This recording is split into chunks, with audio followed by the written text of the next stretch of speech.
அடுத்ததும் நாங்கள் தான் அப்படின்னு சிஎம் சார் சொல்லுவாங்க. அதெல்லாம் நடக்கவே நடக்காது. 2வது முறை வந்ததெல்லாம் சரித்திரமே கிடையாது. இந்த சைனாவில் கிரேட் வால் ஆஃப் சைனா கேள்விப்பட்டிருப்பீங்க. அதோடைய நீளத்தை விட பெரிய டாஸ்க் இது. ஆனானப்பட்ட அவங்க அப்பாவாலே முடியல. நான் முன்னாடியே சொன்ன மாதிரி உரிய இடத்துக்கு போய் சம்மந்தப்பட்டவங்களோட பேசி அதுக்கான சொல்யூஷன் என்னன்னு தெரிஞ்சுக்கிட்டு அதை எக்ஸிக்யூட் பண்ணுறது தான் ஒரு தெளிவான அரசியல். சும்மா ஆறுதல் சொல்கிறதெல்லாம் தெளிவான அரசியல்லாம் கிடையாது. அதெல்லாம் ஒரு ஹம்பக் அரசியல். அரசியலுக்கு வந்துட்டா கலெக்ஷன் பார்க்கலாம் அப்படின்றதெல்லாம் அரசியல் கிடையாது. உண்மையிலே மக்களுக்கான அந்த உழைப்பு இருக்கணும். அதனால தான் நாம் அரசியலுக்கு வந்திருக்கிறோம். இது எதிரிங்களுக்கு நல்லாவே தெரியும். அதனால தான் நம்மளை சுற்றி அத்தனை சதிகள். அதில் முக்கியமான சதி என்ன தெரியுமா? இதை பாரு, ஒன்று நீ இல்லைனா நான் இல்லைனா நீ இல்லைனா நான்.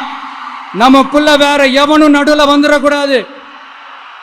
நாம 2 பேரால மட்டும்தான் மக்களை ஈஸியா ஏமாத்த முடியும். இந்த விஜய் வந்ததுனால நமக்கு பொழப்பே போச்சு. மக்கள் வேற அவனை தான் நம்புறாங்க.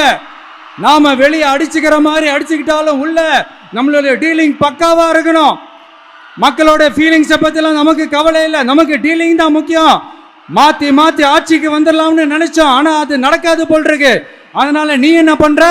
எஸ்ஓபின்னு போட்டு ஒரு பக்கம் அவனை தடுத்துரு, இன்னொரு பக்கம் அவன் மேல பழி போட்டு நானும் தடுத்துறேன். என்ன ஓகேவா? டீலிங் ஓகேவா? ஓவர்.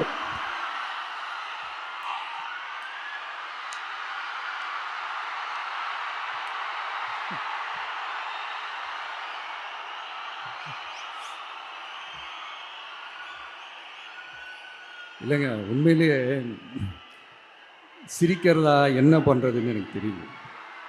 உண்மையிலே இப்படி தான் இருக்குது அவங்க டீலிங்லாம்.